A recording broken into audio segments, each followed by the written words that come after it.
Hello there, and welcome to the Empathy Podcast. I cannot believe it's been 5 years.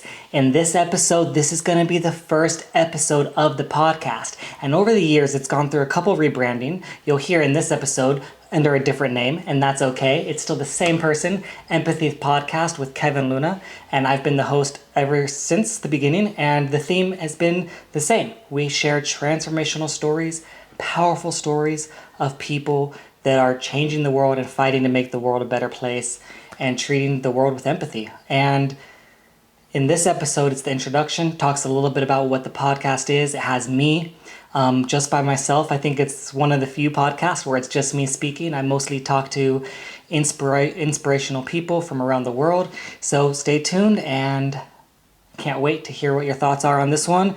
Hello, everyone, and welcome to the Vegan Luna Podcast. This is Kevin Luna here, and in this episode, this is the very first episode, the pilot episode, and this one is titled Stories Sell and Facts Tell, and I basically explain everything that this podcast is going to be all about, everything from why I started this podcast to why I decided to do the incredible lifestyle change that I have decided to do, to how I plan to inspire others to live a more healthy, conscious, and passionate lifestyle that I know every single one of us is capable of doing. So please listen, sit back, and enjoy. Thank you. All right, hello, and welcome to the very first episode of the Vegan Luna Podcast. My name is Kevin Luna, and I'll be your host. So, for the first episode, what I want to talk about is really what is this podcast and what is this all about? And what I want to share with everyone is the reason behind this podcast. So, to get started, to put it simply, okay, I am a vegan. Okay, and what I want to share with people is people's stories.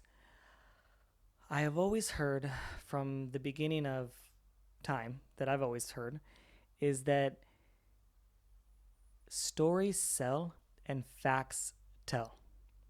And what that means is that somebody can share all the knowledge they possibly have about veganism, about how a car works, about engineering, whatever you have. And the truth is that most of that information just goes in one ear and out the other ear. And what I want to talk about is how the story will sell the idea that we all believe in. Okay? So I want to start off first by just explaining that veganism is not just some fringe diet, it's not just some belief or trend that's gonna come and go. The truth is that veganism is a belief that we choose to cause the least amount of harm as practically possible. Put simply, I mean, there's a lot of different definitions that you could look up, but that's really the core belief about veganism. So what I want to share is people's stories. I'm going to invite people on here that have amazing stories that are going to really inspire people to either look within themselves or inspire people to keep doing and keep promoting the awesome work that you guys have done. Now, my story is very simple. Okay? I lived as a typical American. I ate the American diet.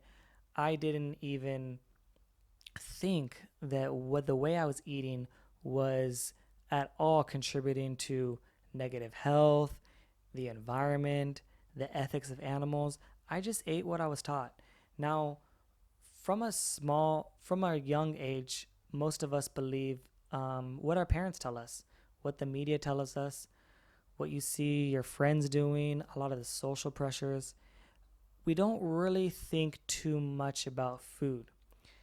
I remember even when I was in school that eating food was just to fill yourself up, whatever tastes good. Nobody thought, is this good for me? Or is this good for the planet? Or is this good for others? Or even, should I be eating this? Most of us don't even think about that. And I remember taking a health class when I was in college, and I remember that it was a nutrition class, and we were doing a project to share what we had been eating for the last week. And to my amazement, well, really not to my amazement, to my teacher's amazement, and my peers' amazement, was my diet consisted of mostly fast food. It was very, very scary, and I just thought it was funny. I didn't really think that this was a serious issue. I didn't really think that there was anything really wrong with it. I just thought fast food was just that food that you get fast. I didn't really think that it was unhealthy by any means. I didn't really think that it caused any diseases. I just thought as long as it tastes good and everybody else is doing it, what's the big deal? So what happened was, I lived that way for most of my life. I mean, I was 18 when I moved out, and I started eating on my own, and I didn't have much money. So it was so much easier just to pick up a burger at fast food, go to Taco Bell, go to Burger King, go to McDonald's. That was easy. Like, I remember I would be driving down the road and eating a burger or eating a burrito, and these sort of things were just normal. There was never any kind of thought of there's anything wrong with this. I remember having a cousin, and my cousin was vegetarian. He was vegan when he was born, but he was vegetarian most of his life, and we lived together when I first moved out. And I remember constantly making fun of him, and I didn't understand it. I just said, "Why don't you just eat meat? Like, what's the big deal? Everybody else is doing it." And when you say that about food, nobody really bats an eye. It's just like, it's food, it's whatever, yeah, stop bothering me. But if you were to say that about something that was seriously bad, like seriously wrong, like doing drugs, like why don't you just do some drugs because everyone else is doing it? Now, even though that happens, that doesn't necessarily make it okay. But there's something about the way people eat and the way we normalize society into thinking that certain things and certain ways that we eat, just because the majority are doing it, makes it normal. Now, my cousin's father, who's my uncle, was a vegan, and he was a vegan for my entire life. And I always thought that he was just the crazy vegan uncle. I never really thought that what he, the way he ate and the way he lived his life was very practical at all. I used to think that, I mean, he must have had a hard time finding food, finding protein, all these sort of things. And for most of my childhood, I would eat the food that they had, and I enjoyed it because I liked everything. I was always that type of person that ate literally everything. I remember when I went to China, and one of the things I learned in China was that they eat everything, every part of the animal, and nothing is wasted. I ate all kinds of things. I don't even know some of the things I ate because I couldn't even speak the language. So it was just a very interesting experience to see the way the culture is different in other parts of the world, the way other people believe things, the way that people are raised, and how you think based on society and the norms that are put upon us. And so I was never really challenged with the way I eat until I had a health scare. And what happened is I got really, really sick because I was taking a medication for an autoimmune disease. Now, I had an autoimmune disease called ankylosing spondylitis. And what this did is it basically, my immune system was attacking my spine as if it wasn't supposed to be there. And it was extremely painful. It caused large amounts of pain. I was basically suffering every single day for quite a while. I couldn't figure out what it was or what was causing it, what was causing this horrible pain. I didn't understand. It didn't make sense. I always thought I'm too young. Like, why am I having back pain? This is definitely not normal. So I went to the doctor, got checked out, and what I found out was that I have this disease, and it was an autoimmune disease. And the doctor said that the only thing that can help treat it is a drug, a prescription drug, and the drug was called Humira. Now, this drug was so expensive. It was 2,000 US dollars per injection. They wanted me to get 2 injections per month. So that was $4,000 every single month. And I could not afford that. That was outrageous, incredibly expensive. So I waited. I basically suffered for several more years until I finally got some better insurance, and I went back to the doctor, and they basically gave me this prescription Humira, which I kind of figured that they would. Maybe they had something better, but that was it. So I started taking this drug Humira. Lo and behold, I was feeling better. My back was feeling better. And I was very optimistic that I was not going to have to suffer anymore. I was like, cool, man, this drug works. Way to go. But what that drug does, now the purpose of this drug is not the side effect. I'm talking about the purpose of the drug is to weaken your immune system. Now, as you can imagine, a weaker immune system is going to lead to you being more susceptible to viruses, colds, diseases, what have you. So that's exactly what happened. I was hit with a common cold, and it basically wiped me out. I was sick for 3 weeks straight. I couldn't get out of bed. I lost my voice. I couldn't do anything. I was reading every single thing that I could find to try and make me feel better. I was trying honey. I was trying medication, over-the-counter medication. I was taking cough medicine, every single thing I could think of to try and help me get better, but nothing was working. Absolutely nothing.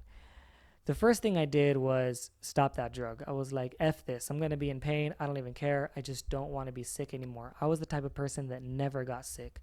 I will always pride myself for not getting sick for like years at a time and not calling in sick. I was sick for 3 weeks straight. And I knew that this drug had a direct effect on this. So I stopped taking that immediately, and I started searching on how to get better.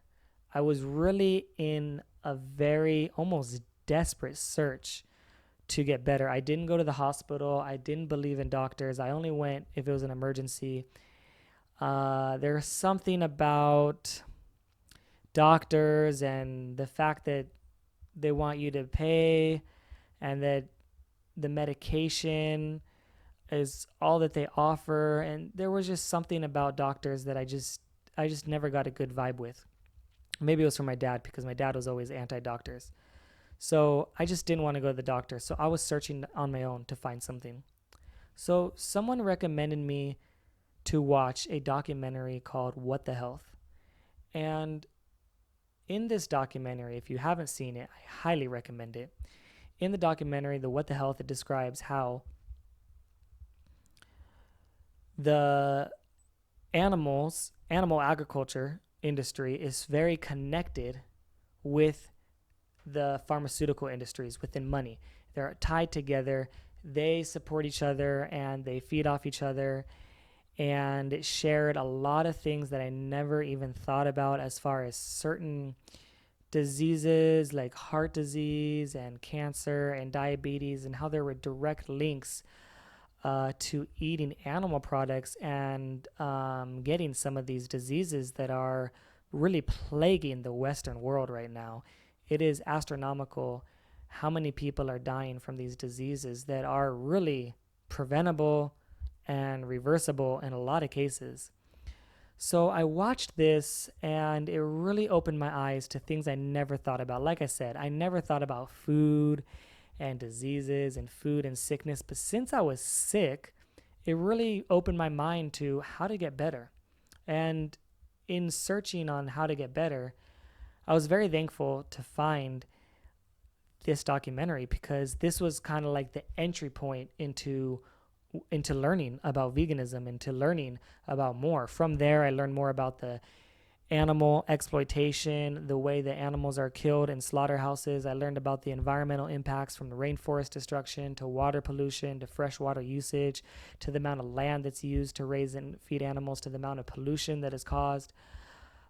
Greenhouse gases from animal agriculture, all these sort of things I learned. And this was the entry point. So after that, I started to feel a lot better. I mean, really within a few weeks, I was feeling the sickness go away. I was starting to feel pain go away in my back. I started to feel better. My skin started to clear up. I really felt like rejuvenated. I felt bountiful energy. And I was pleased with the results. And it was just a trial. I was just testing it out. But because of what I learned, I decided to stick it out. And it's been almost a year and a half now for me that I've been vegan. So what I want to do with this podcast is I want to share people's stories. I want to share why they went vegan. That's my story. It's really as simple as that. I've done a lot more things since I've been vegan, but I want to really understand people's perspective and why they went vegan. I think there's a lot of people out there right now that are listening or that will be listening to this that are maybe on the fence. Maybe they've heard about veganism. Maybe they aren't sure how you get your protein. Maybe they aren't sure if it'll work for them. Maybe they're skeptical.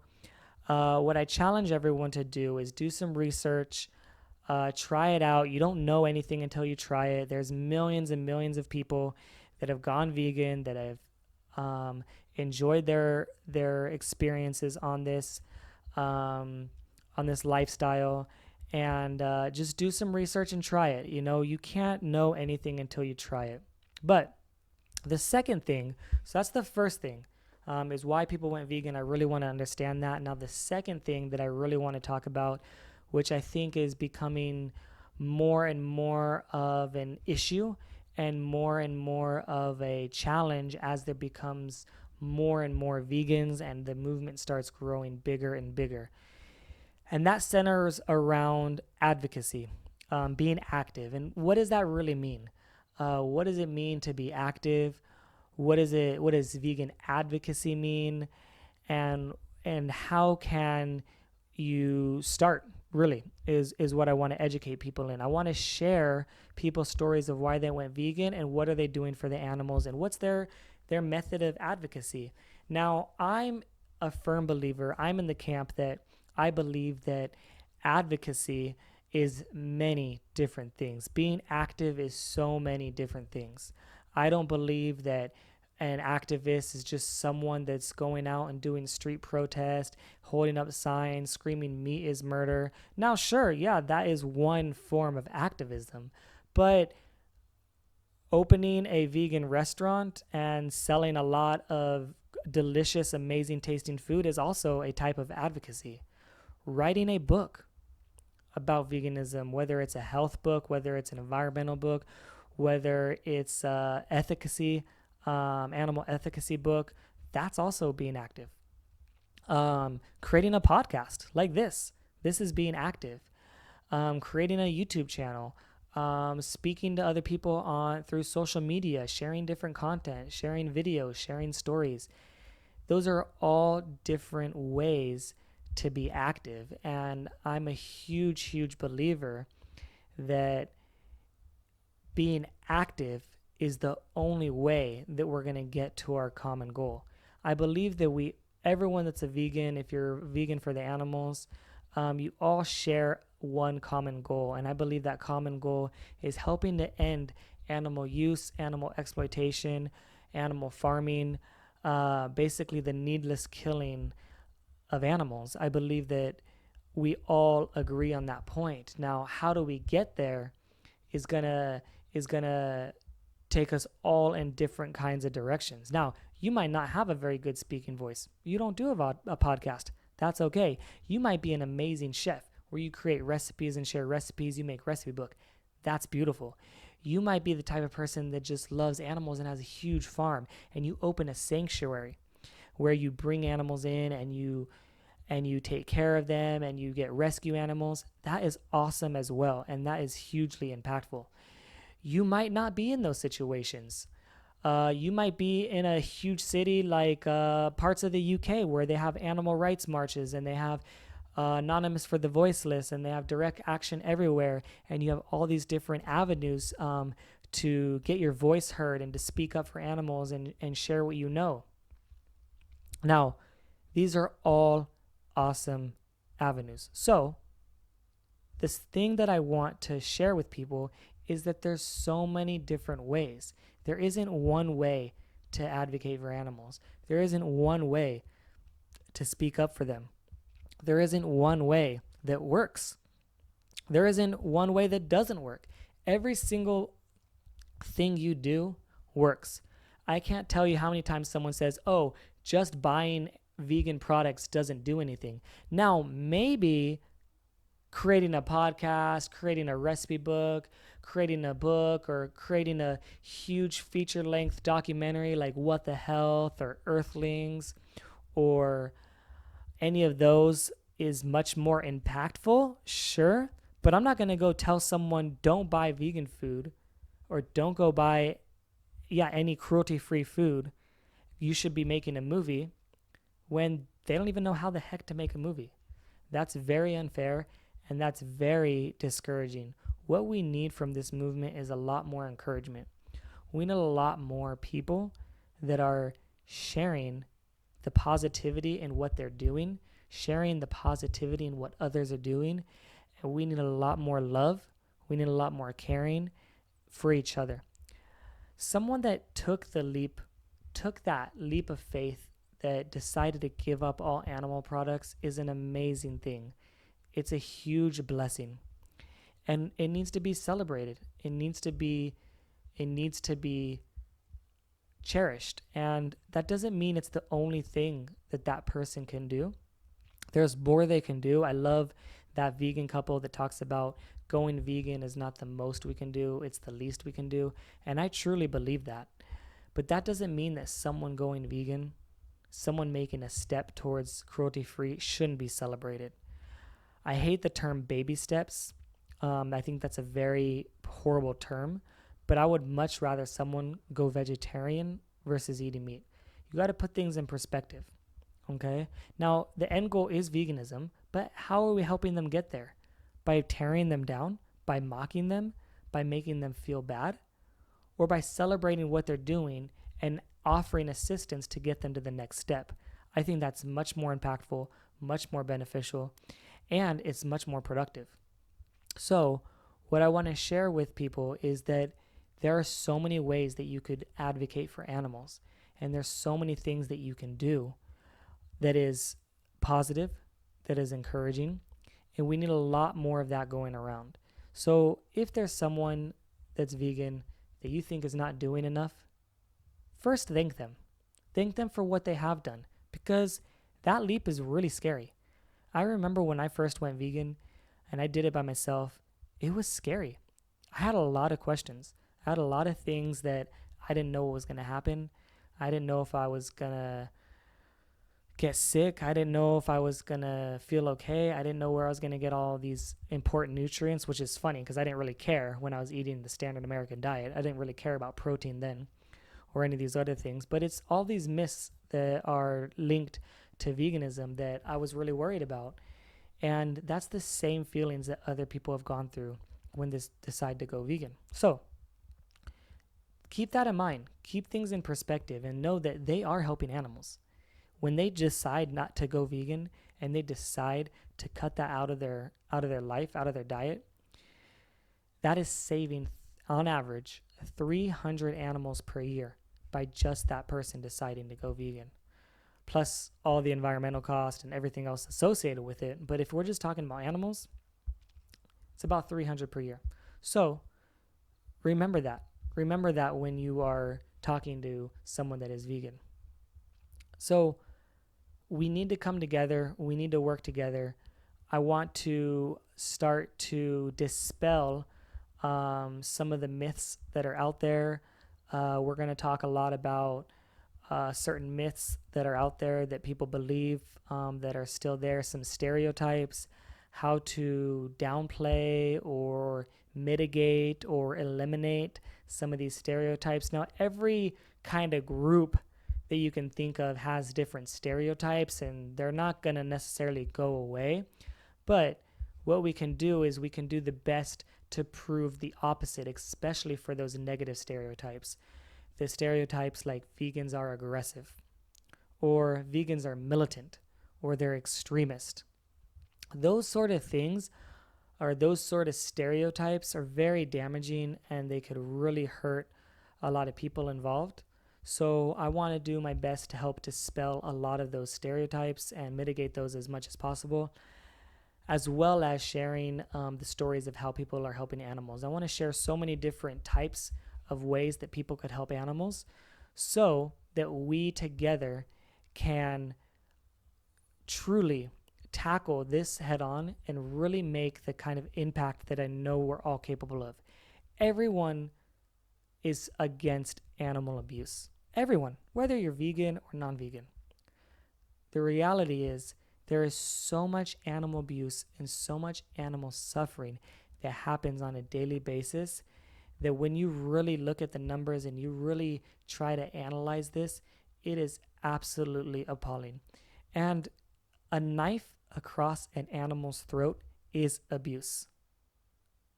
If someone took a knife to your dog, to your cat, to someone you love, and cut their throat, you would scream abuse.